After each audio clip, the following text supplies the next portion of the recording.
ವೀಕ್ಷಕರೇ, ಚುನಾವಣಾ ನೀತಿ ಸಂಹಿತೆಯ ಕಾರಣ ಅಂದು ಪ್ರಸಾರ ಮಾಡಲಾಗದ ಆಳ್ವಾಸ್ ಪ್ರತಿಷ್ಠಾನ ಮೂಡುಬಿದ್ರೆ ಹಾಗೂ ಅವಿಭಜಿತ ದಕ್ಷಿಣ ಕನ್ನಡ ಜಿಲ್ಲೆ ಸಮಸ್ತ ಜೈನ ಸಮಾಜದ ವತಿಯಿಂದ ನಡೆದ ಮಹಾವೀರ ಜಯಂತಿಯ ಮುಂದುವರೆದ ಭಾಗ ಈ ಸಂಚಿಕೆಯಲ್ಲಿ ಪ್ರಸಾರ ಮಾಡುತ್ತಿದ್ದೇವೆ. ಇದೀಗ ಗೌರವಾರ್ಪಣೆ. ಡಾಕ್ಟರ್ ಮೋಹನ್ ಆಳ್ವ ಅವರು ಗೌರವಾರ್ಪಣೆ ನೆರವೇರಿಸಿಕೊಡಬೇಕು ಅಂತ ವಿನಂತಿಸ್ತೇನೆ. ಪೂಜ್ಯ ಸ್ವಾಮೀಜಿಯವರಿಗೆ ಫಲಪುಷ್ಪ ಸಮರ್ಪಣೆ ಮಾಡುವುದರ ಮೂಲಕ ಈ ಸಭೆಯ ಗೌರವವನ್ನು ಸಮರ್ಪಿಸಬೇಕು ಅಂತ ವಿನಂತಿ ಮಾಡಿಕೊಳ್ತೇನೆ. ಡಾಕ್ಟರ್ ಮೋಹನ್ ಆಳ್ವರ ಪರವಾಗಿ ಮತ್ತು ನಮ್ಮೆಲ್ಲರ ಪರವಾಗಿ ಪೂಜ್ಯ ಸ್ವಾಮೀಜಿಯವರಿಗೆ ಗೌರವಾರ್ಪಣೆ. ಹಾಗೆಯೇ ಶ್ರೀ ಕ್ಷೇತ್ರ ಧರ್ಮಸ್ಥಳದ ಧರ್ಮಾಧಿಕಾರಿಗಳು ರಾಜರ್ಷಿ ಡಾಕ್ಟರ್ ಡಿ ವೀರೇಂದ್ರ ಹೆಗ್ಗಡೆಯವರಿಗೆ ಡಾಕ್ಟರ್ ಮೋಹನ್ ಆಳ್ವ ಅವರು ಆಳ್ವಾಸ್ ಶಿಕ್ಷಣ ಪ್ರತಿಷ್ಠಾನದ ಪರವಾಗಿ ಮತ್ತು ಇಲ್ಲಿ ಸೇರಿದ ಎಲ್ಲ ಸಜ್ಜನ ಬಂಧುಗಳ ಪರವಾಗಿ ಫಲಪುಷ್ಪಗಳನ್ನು ಸಮರ್ಪಣೆ ಮಾಡಿ ಗೌರವಾರ್ಪಣೆ ನೆರವೇರಿಸ್ತಾ ಇದ್ದಾರೆ. ಪೂಜ್ಯ ಹೆಗ್ಗಡೆಯವರು ಪ್ರೀತಿಯಿಂದ ಅವರ ಕರೆಗೆ ಹೋಗುಟ್ಟು ಬಂದಿದ್ದಾರೆ. ಪೂಜ್ಯರು ಇದೀಗ ತಮ್ಮ ಧರ್ಮ ಸಂದೇಶವನ್ನು ದಯಪಾಲಿಸಬೇಕು ಅಂತ ಅವರಲ್ಲಿ ವಿನಂತಿ ಮಾಡಿಕೊಳ್ತಾ ಇದ್ದೇನೆ.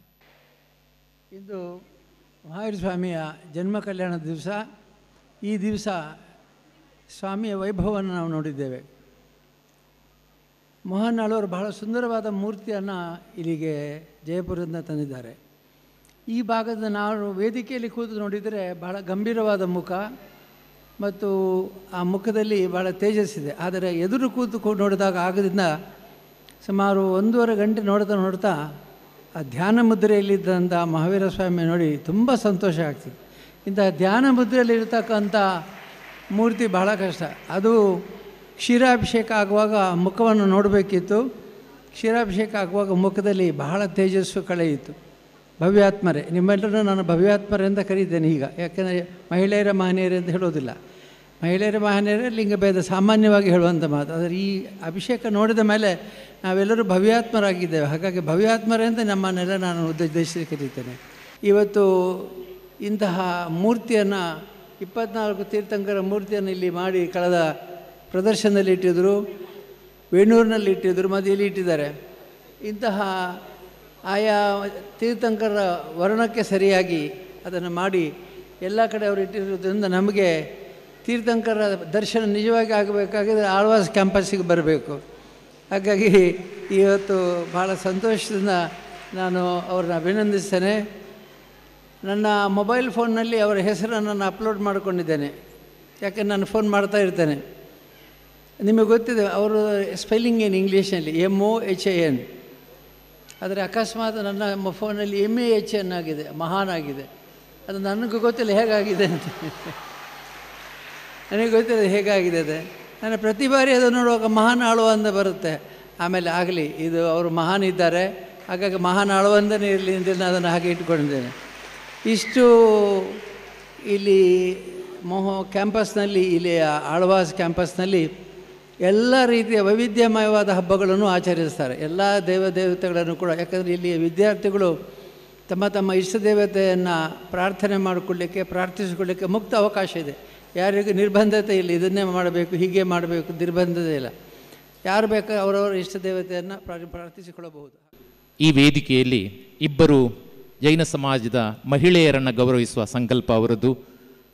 ಅದಕ್ಕಾಗಿ ಇದೀಗ ನಿಯೋಜಿತವಾಗಿರುವಂತೆ ಒಬ್ಬರು ಸಾಹಿತ್ಯ ಕ್ಷೇತ್ರದಲ್ಲಿ ವಿಶೇಷ ಸಾಧನೆ ಮಾಡಿದ ಮೂಡುಬಿದ್ರೆಯ ಶ್ರೀಮತಿ ವೀಣಾ ರಘುಚಂದ್ರ ಶೆಟ್ಟಿಯವರು ದಯವಿಟ್ಟು ವೇದಿಕೆಗೆ ಬರಬೇಕು ಅಂತ ವಿನಂತಿ ಮಾಡಿಕೊಳ್ತೇನೆ. ಹಾಗೆಯೇ ಶ್ರೀಮತಿ ಜಯಶ್ರೀ ಡಿ ಜೈನ್ ಅವರು, ಧರಣೇಂದ್ರ ಜೈನ್ ಅವರು ಕೂಡ ವೇದಿಕೆಗೆ ಬರಬೇಕು ಅಂತ ವಿನಂತಿ ಮಾಡಿಕೊಳ್ತಾ ಇದ್ದೇನೆ. ಇದೀಗ ಆಳ್ವಾಸ್ ಶಿಕ್ಷಣ ಪ್ರತಿಷ್ಠಾನ ಮತ್ತು ಜೈನ ಸಮಾಜ ಬಾಂಧವರ ಸಹಕಾರದೊಂದಿಗೆ ನಡೆಯುತ್ತಿರುವ ಭಗವಾನ್ ಮಹಾವೀರ ಸ್ವಾಮಿಯ ಜನ್ಮ ಕಲ್ಯಾಣ ಉತ್ಸವದ ಸಂಭ್ರಮಾಚರಣೆಯ ಸಂದರ್ಭದಲ್ಲಿ ಇಬ್ಬರು ಸಾಧಕರನ್ನು ಗೌರವಿಸುವ ಕಾರ್ಯವನ್ನು ಎಲ್ಲ ಹಿರಿಯರು, ಆದರಣೀಯರು ನೆರವೇರಿಸ್ತಾ ಇದ್ದಾರೆ. ಇದು ಭಾಗ್ಯ ಶ್ರೀಮತಿ ಜಯಶ್ರೀ ಕಾರ್ಕಳದಲ್ಲಿರುವ ಶ್ರೀ ಕ್ಷೇತ್ರ ಧರ್ಮಸ್ಥಳದ ಪೋಷಣೆಯಲ್ಲಿ ನಡೆಯುತ್ತಿರುವ ಕನ್ಯಾಶ್ರಮದ ವಿದ್ಯಾರ್ಥಿನಿ. ಅವಳು ಮಾಡಿದ ಸಾಧನೆ ಅದು ಕ್ಷೇತ್ರದ ಸಾಧನೆ ಕೂಡ ಅನ್ನೋದನ್ನು ಇಲ್ಲಿ ನೆನಪು ಮಾಡಿಕೊಳ್ತೇನೆ. ವೀಣಕ ರತ್ನಾಕರ ವರ್ಣಿ ಹುಟ್ಟಿದ ನೆಲದಲ್ಲಿ ಹುಟ್ಟಿ ಆ ಪರಂಪರೆಯನ್ನು ಮುನ್ನಡೆಸಿಕೊಂಡು ಹೋಗುತ್ತಿರುವ ಹಿರಿಯರು, ಅವರಿಗೆ ಇನ್ನಷ್ಟು ಆಯುರಾರೋಗ್ಯ ಐಶ್ವರ್ಯಾದಿ ಸಕಲ ಸನ್ಮಂಗಲಗಳು ಪ್ರಾಪ್ತಿಯಾಗಲಿ ಎನ್ನುವ ಆಶಯದೊಂದಿಗೆ ಈ ಗೌರವ, ಈ ಸನ್ಮಾನ. ಸ್ವಾಮೀಜಿಯವರಿಗೆ ಆಳ್ವರನ್ನು ಕಂಡ್ರೆ ಬಹಳ ಪ್ರೀತಿ. ಆ ಪ್ರೀತಿಯನ್ನು ಈಗ ಸನ್ಮಾನದೊಂದಿಗೆ ತೋರಿಸ್ಲಿಕ್ಕಿದ್ದಾರೆ. ಡಾಕ್ಟರ್ ಎಂ ಮೋಹನ್ ಆಳ್ವ ಅವರು ಇಟ್ಟಿರುವ ಪ್ರೀತಿ ವಿಶ್ವಾಸವನ್ನು ನೆನೆದು ಅವರನ್ನು ಗೌರವಿಸ್ತಾ ಇದ್ದಾರೆ. ಬಂಧುಗಳೇ, ಇದೇ ಸಂದರ್ಭದಲ್ಲಿ ಇನ್ನೊಂದು ಮಾತನ್ನು ನೆನಪು ಮಾಡಿಕೊಳ್ತೇನೆ. ಈ ಬಾರಿ ಮಹಾವೀರ ಜನ್ಮ ಕಲ್ಯಾಣೋತ್ಸವ ಅದ್ಭುತವಾಗಿ ನಡೆಯಬೇಕು ಎನ್ನುವ ಪರಿಕಲ್ಪನೆಯೊಂದಿಗೆ ಡಾಕ್ಟರ್ ಮೋಹನ್ ಆಳ್ವರು 4.5 ಅಡಿ ಎತ್ತರದ ಭಗವಾನ್ ಮಹಾವೀರ ಸ್ವಾಮಿಯ ಬಿಂಬವನ್ನು ತರಿಸಿದ್ದಾರೆ. ಇದೀಗ ಸ್ವಾಮೀಜಿಯವರು ಆಶೀರ್ವಚನವನ್ನು ದಯಪಾಲಿಸಬೇಕು ಅಂತ ಪ್ರಾರ್ಥಿಸ್ತಾನೆ. ಸದ್ಧರ್ಮ ಸಮ್ಯಕ್ತ ಬಂಧುಗಳೇ, ಆಳ್ವಾಸ್ ಕ್ಯಾಂಪಸ್ ಒಂದು ಬಿಟ್ಟರೆ, ಡಾಕ್ಟರ್ ಆಳ್ವರ್ ಬಿಟ್ಟರೆ ನಾವೆಲ್ಲರನ್ನೂ ಕೂರಿಸಿಕೊಂಡು ಅವರ ಸಂಸ್ಥೆಯಲ್ಲಿ ನಮ್ಮವರನ್ನಾಗಿ ಮಾಡಿದ್ದಾರೆ. ಅದಕ್ಕಾಗಿ ಧರ್ಮಾಧಿಕಾರಿಗಳು ಹಾಗೂ ಸಮಾಜದ ಪರವಾಗಿ ಅವರಿಗೆ ವಿಶೇಷವಾದ ಕೃತಜ್ಞತೆ ಮತ್ತು ಅಭಿನಂದನೆಗಳನ್ನು ಸಲ್ಲಿಸ್ತೇವೆ. ಆಳ್ವಾಸ್ ಕ್ಯಾಂಪಸ್ನಲ್ಲಿ 24 ತೀರ್ಥಂಕರರ ಸುಂದರ ಬಿಂಬಗಳನ್ನು ಕೂಡ ಇರಿಸಿದ್ದಾರೆ. ಇದು ಸೂರ್ಯಮಂತ್ರ ಕೊಟ್ಟ ಪ್ರತಿಮೆ ಅಲ್ಲ. ಹಾಗಾಗಿ ಎಲ್ಲಿ ಇಟ್ಟರೂ ಕೂಡ ಅದಕ್ಕೆ ಒಂದು ಯೋಗ್ಯವಾದ ಸ್ಥಾನವನ್ನು ಭಕ್ತಿಯಿಂದ ಇಟ್ಟರೆ ತಪ್ಪಿಲ್ಲ.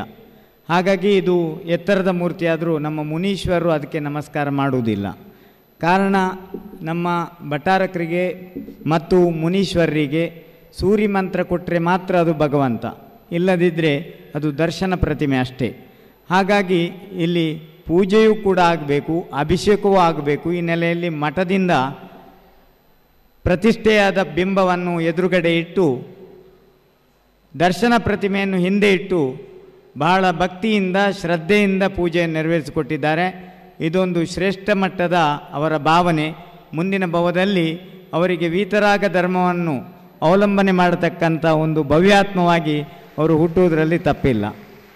ಹಾಗಾಗಿ ನಮ್ಮ ಭಗವಾನ್ ಮಹಾವೀರ ಸ್ವಾಮಿ ಆಕಾರತ್ರಯವಾದ ಅಹಿಂಸೆ, ಅನೇಕಾಂತ ಮತ್ತು ಅಪರಿಗ್ರಹವನ್ನು ಬೋಧಿಸಿದರು. ಮಾಕಾರತ್ರಯವಾದ ಮದ್ಯ, ಮಧು, ಮಾಂಸವನ್ನು ಬಿಡಿ ಅಂತ ಹೇಳಿದರು. ಯಾವುದು ನಮ್ಮ ಜೀವನವನ್ನು ಸುಂದರಗೊಳಿಸ್ತದೆ, ಯಾವುದು ನಮ್ಮ ಜೀವನದ ಹಕ್ಕನ್ನು ಬಾಧೆ ಕೊಡ್ತದೆ, ಇದನ್ನಷ್ಟೇ ಭಗವಾನ್ ಮಹಾವೀರ ಸ್ವಾಮಿ ಕೇವಲ ಜ್ಞಾನ ತಿಳಿಸಿರುವಂಥದ್ದು. ಹಾಗಾಗಿ ಚೈತನ್ಯೋಪಯೋಗದಂಥ ಶಕ್ತಿ ಏನಿದೆ, ಮಾನವ ಧರ್ಮ ಏನಿದೆ, ಅದನ್ನು ಸುಂದರಗೊಳಿಸ್ತಕ್ಕಂಥ ಒಂದು ಸುಂದರವಾದ ಉಪಾಯವನ್ನು, ತಾವು ತಿಳಿದಂಥ ಸತ್ಯವನ್ನು ಸರ್ವಜ್ಞರಾಗಿ ವೀತರಾಗಿ ಧರ್ಮದ ಉಪದೇಶದ ಧರ್ಮಾಮೃತವನ್ನು ನೀಡಿದರು. ಇವತ್ತು ಯಾಕೆ ನಾವು ಅವರನ್ನು ಅಲ್ಲಲ್ಲಿ ಪೂಜಿಸ್ತೇವೆ, ಅಲ್ಲಲ್ಲಿ ಆರಾಧಿಸ್ತೇವೆ ಅಂತ ಹೇಳಿದರೆ, ಅವರು ಹೇಳಿದ್ದು ನಿತ್ಯ ಸತ್ಯವನ್ನು. ಜಗತ್ತಿನಲ್ಲಿ ಯಾರು ಸತ್ಯ ಎಂದು ನಂಬ್ತಾರೋ ಅಂಥ ಸತ್ಯವನ್ನು ಹೇಳಿದರು. ನಮ್ಮ ಮಹಾವೀರ ಸ್ವಾಮಿಯ ಸಂವತ್ಸರಣ ಕುಟಚಾದ್ರಿಗೆ ಬಂದದ್ದಲ್ಲ, ಹೇಮಾಂಗ ಅನ್ನುವ ಮೈಸೂರಿನ ಜಿಲ್ಲೆಗೆ ಬಂದಿರುವಂಥದ್ದು. ಆದರೆ ಅವರ ಪರಂಪರೆಯಲ್ಲಿ ಬಂದಂಥ ಭದ್ರಬಾಹು ಸ್ವಾಮಿ, ಅವರ ಶಿಷ್ಯರಾದಂಥ ಚಂದ್ರಗುಪ್ತ ಮೌರ್ಯ, ಅವರ ಮೊಮ್ಮಗನಾದ ಅಶೋಕ, ಇದೇ ನಮ್ಮ ತುಳುನಾಡಿನ ಸತ್ಯಪುತ್ರ ಅನ್ನುವ ಒಂದು ಜಿಲ್ಲೆಯನ್ನು ಮಾಡಿದರೆ, ತಮ್ಮ ಹಿರಿಯ ಪರಂಪರೆಯ ವರ್ಧಮಾನರ ಹೆಸರಿನಲ್ಲಿ ಬಂಗಾಲದಲ್ಲಿ ಒಂದು ಜಿಲ್ಲೆಗೆ ಹೆಸರು ಇದ್ದರೆ ವರ್ಧಮಾನ್ ಅಂತ ಹೇಳಿ, ಸತ್ಯಪುತ್ರರ ಜಿಲ್ಲೆ ಅಂತ ಒಂದು ಹೆಸರಿದ್ದರೆ ಅದು ದಕ್ಷಿಣ ಕನ್ನಡ ಜಿಲ್ಲೆಗೆ ಅನ್ನೋದು ನಮಗೆಲ್ಲ ಮೆಚ್ಚುಗೆಯಾಗುವಂಥ ವಿಷಯ.